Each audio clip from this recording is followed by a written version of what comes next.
Инцидент во албанскиот парламент ја заснени ратификацијата на протоколот за членство на земјава во НАТО. Подпредседателот на опозицијската демократска партија Еди Палока истори боја врз премиерот Еди Рама, а инцидентот следуваше откако Рама му се обрати на лидерот на демократите Љузин Баша, кој повеќе зборуваше за криминалот на владата отколку за ратификација на протоколот. Поречиси 10 минути турканици обезбедувањето по барање на спикерот Грамос Руче го отстранија Палока од собраниската сала, а дополнително му е одредена казна за 10-дневна забрана за влез во парламентот. По паузата, албанскиот парламент со 130 гласа за го ратификува пристапниот протокол за членство на Република Северна Македонија во НАТО. Спикерот Џафери им се заблагодари за поддршката на албанските пратеници, ама наместо на официјалниот, односно македонски јазик, тој се обрати на албански.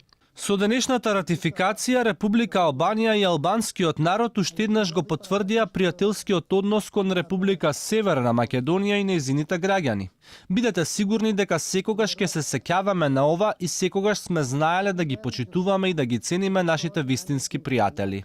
Ова е трета ратификација поред. Првата беше во грчкиот парламент кој воедно беше и обврска на Атина за целосна имплементација на Преспанскиот договор. Пред 2 дена протокол го ратификуваше и Словенија.